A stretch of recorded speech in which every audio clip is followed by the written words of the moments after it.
Hello everybody and welcome back to another video. This time we're going to look at loadouts. Ladies and gentlemen, welcome to the Sasquatch review.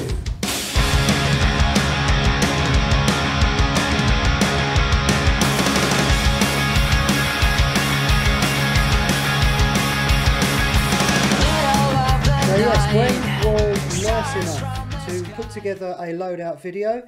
This has been done freehand, so there's a little bit of shaking there, but the audio is nice and clear and he gives a really good description of what's going on. So without further ado, let's hand over to TS-25 Gwen. So here you can see the three things I take with me to a normal game day: my plate carrier, my gun bag, and this big old rucksack here that houses everything I need for a whole day. It might even last 2 days if I could get more stuff in there. I've got one air tank in there. In here is all my iPro face mask from Delta Mic Face Pro. That's in there. Been using one of them for a while now. It's brilliant. I don't have any fogging at all. I've got my ESS ice ballistic glasses in there. A few coloured armbands, so you know the gay red, you know the gay blue. I've also got my 2 orange bands from NAE when we went back in, I think it was 2018. So yeah, but we hopefully was going to go again this year, but with what's going on, we'll wait and see. If not, we'll go to the next one. So moving on to the inside of the bag, I'll just move my plate carrier out the way for a minute. We'll get to that soon. So as I said, in here is one air tank. I've got my finger over the thing. As I say, in there is one air tank. In here is where I would normally keep all of my mags. So let's just get it open. I'll do this all with one hand. Pretty should have closed it, would have been easier.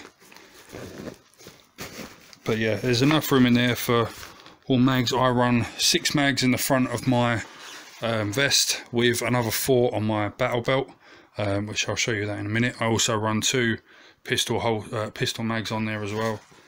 So all my mags go in here. My pistol mags go in there. I can get another 2 cans of gas in there as well if I need to. Just flipping it open. So it is rather heavy once you've got it all packed out, but it disperses the weight really well.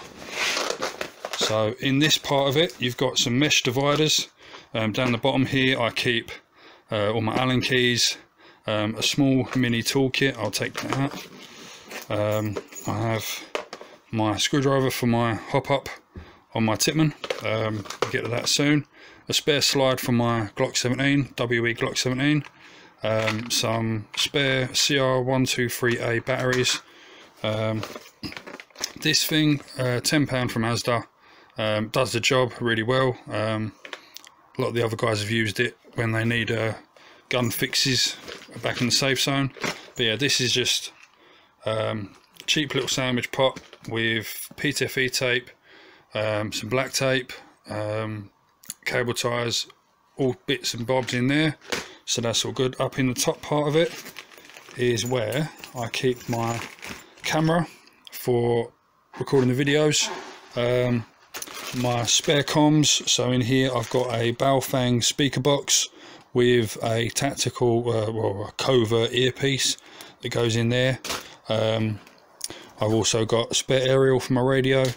At the minute I've just got a couple of these nunchucks from running my AEG on the last game. A small stubby suppressor, which I'm going to be upgrading my AEG a bit more, so then this will be used. So that's that side. Over here, all neatly tied, strapped down, I've got my battle belt, my helmet, and my Comtac 2s or 3s underneath there, and my drop leg new pro holster for my Glock. Needs a bit of a clean. So I'll unclip this like so. I've also got an air tank underneath here as well, just to get a bit more weight in the bottom. So this belt, normal shooter's belt with the 2-piece belt system. So I've got the normal part of the belt through my trousers, and then this just velcros on over the top. I've got 2 Osprey Mark IV ball grenade pouches, frag pouches, a short utility pouch here, and 4 Viper M4 mag pouches on here on this side, and that is all I'm running on that. Don't need to run anything else. Everything else just gets in the way otherwise. So this is what I use for that. So I'll take this out of the way. As I say, in here I've got 1 more air tank for the Titman. I'm not quite sure what brand helmet this is, but it works fine for me. I had to add a couple of bits of extra padding from a crappy mountain bike helmet.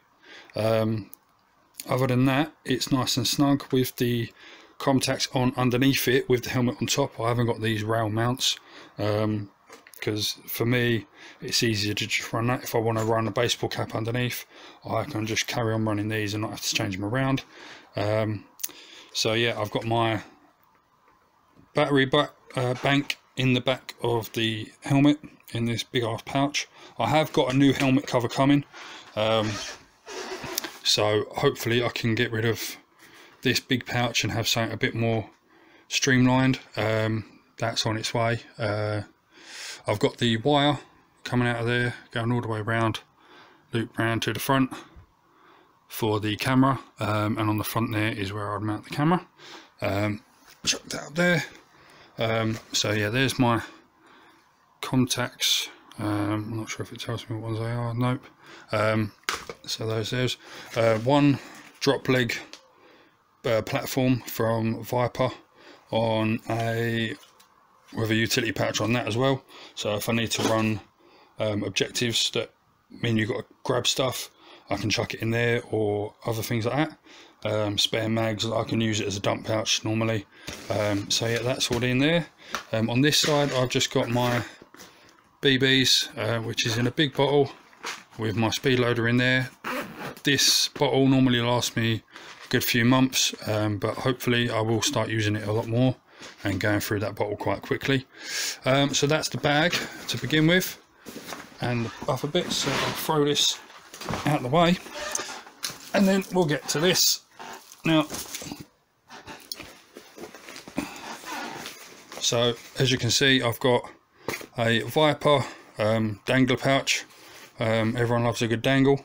That's got my gloves in it. They're just some cheap sort of Oakley knockoffs from eBay. Above that I've got my dead rag, which we were given at AI 500 Nuketown.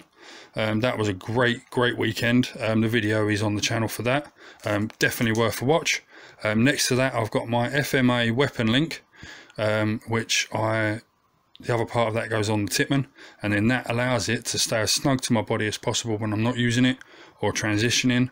And it is a great bit of kit.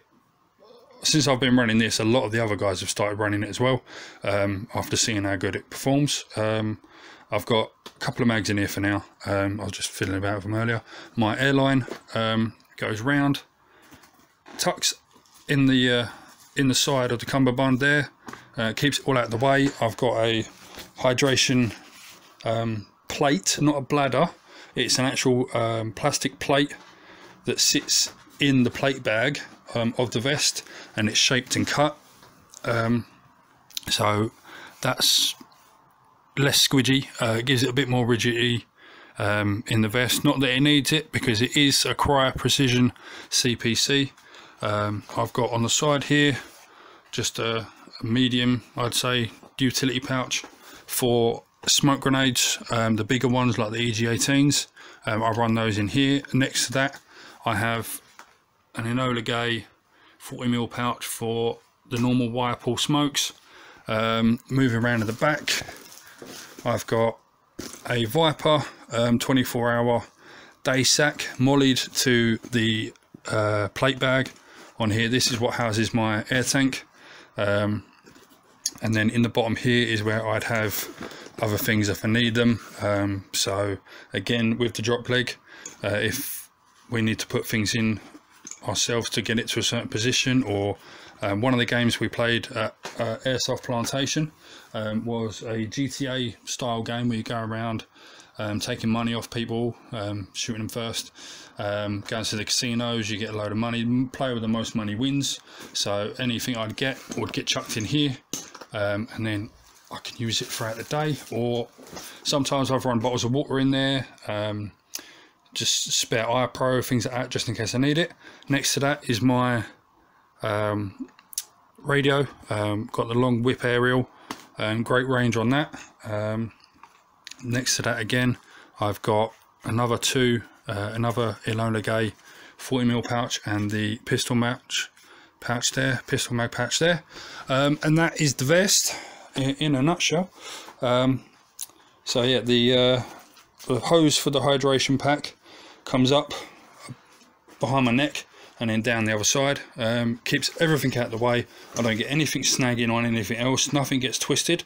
My sling is a 1-point sling, and what I've done is I've looped it all through everywhere to keep it around my neck. Obviously not too tight, but this helps when using the weapon link to keep everything nice and tight and snug to my body, so I don't get anything dangling out of the way.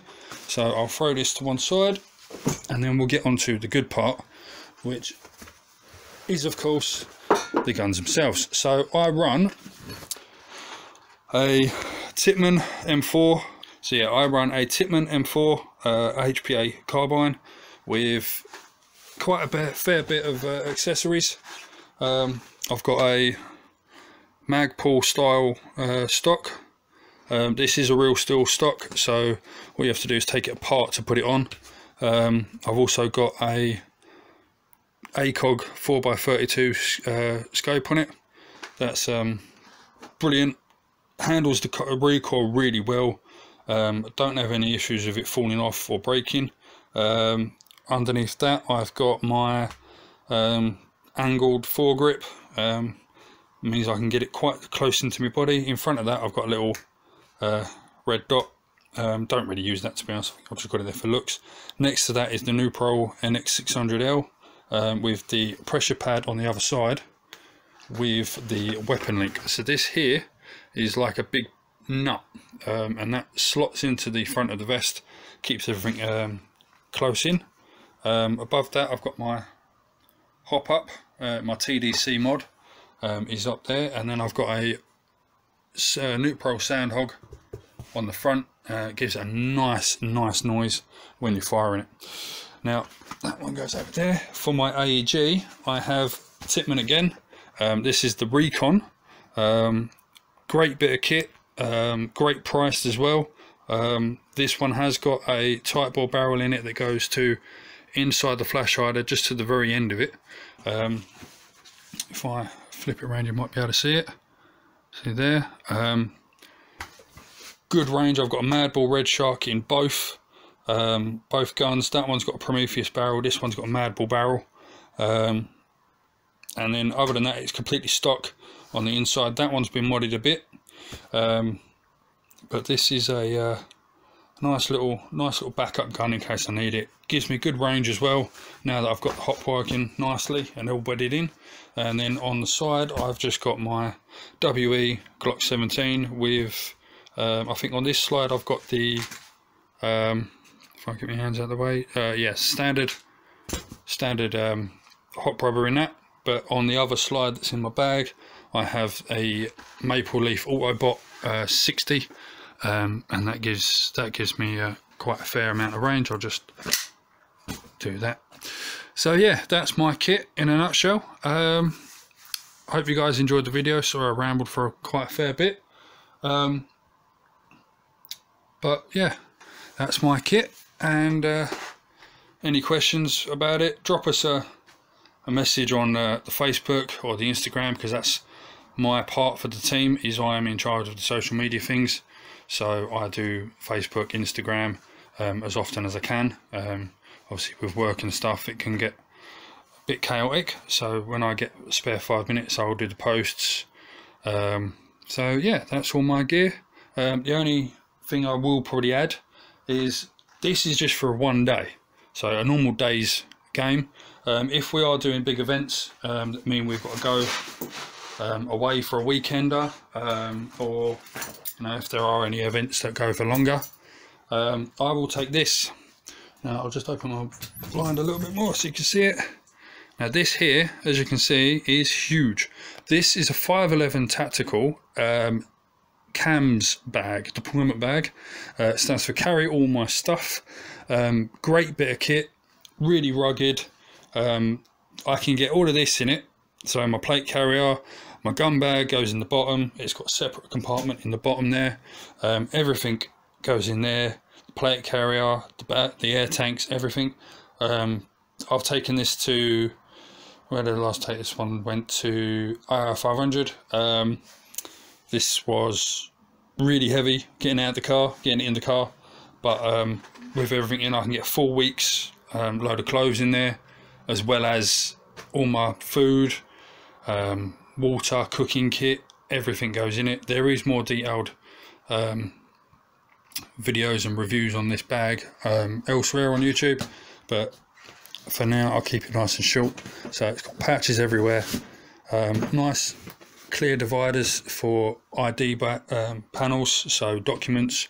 Normally if I'm going to a big game, I'll have everything in there, so when we turn up I can just get it out quick, go to sign in and then carry it over.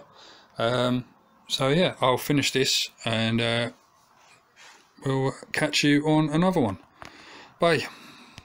So there we go, a really nice run through of his gear, how he packs it, what he takes with him, why he takes these items with him. One of the nice things to note is the repair kit. So he's got loads of different bits and pieces to help him keep his guns in working order, in theory. But don't forget, most of these items, or an equivalent, something very, very similar, is available from Battlezone Airsoft. So let's just take a moment and have another look at the Battlezone website and his eBay store as well. So the first thing to notice about Gordon's website, it is very nicely laid out. As you can see, there's a massive selection on here from different variations of iPro, gloves from all your mainline manufacturers, even the Empire mesh mask. There's lots of different things on here, even through to tactical vests and plate carriers. Now, one thing to bear in mind, and we will have a look at this in a moment, is Gordon is able to get hold of lots of different things, especially from the MOD decommissioning site. He's able to get things like Cry Precision, all sorts of different bits and pieces. He's had some excellent jackets in. We'll have a little look at his eBay page in a moment, but I just want to continue through this. So we've just seen some holsters. Now we're on to headwear. So we've got baseball caps and helmets, especially for those CQB areas. Then we move on to ghillie suits. Now I know Gordon's put together something quite special in a ghillie suit, so you probably won't see him when we get back out to play, but lots of options there for parts. We've got things like holsters and belts, gun bags and hard cases, lots of variation on that, lots of different size cases as well, and they are really, really sturdy. I've been beating my New Pro hard case up for, well, it's going on a year now, and no issues at all. Now everyone likes a knife, especially rubber ones or some plastic cuffs maybe. Fine edition, even if it's just for looks and you're not the kind of sneaky player that wants to get right in there and get a knife kill. And then we move on to the surplus area. So if you fancy playing in some shorts when the weather's nicer, those are available.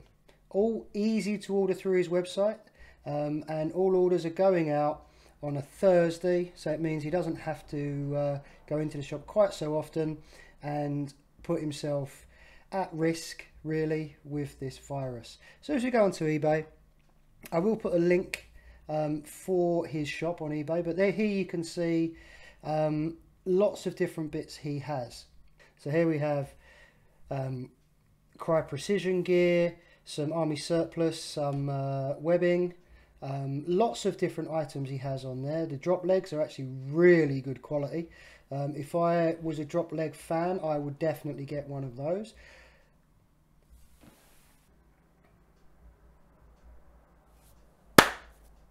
So ladies and gentlemen, there you have it. It's the tactical gear, it's the loadout that make our day so much fun. It's not just the weaponry. If you can put together a really nice, comfortable loadout, or you can put something together on a theme, or you can put something together from out of this world. I've seen loadouts that are unbelievable. Cowboys, people from video games, people from films. It is incredible what you can do. Now, as always, we try and support our sponsor as much as physically possible. So get out there, get on his website, pick yourselves up some excellent gear, and be ready for when we all come back out to play again. So thank you very much for watching, and we'll see you on the next one.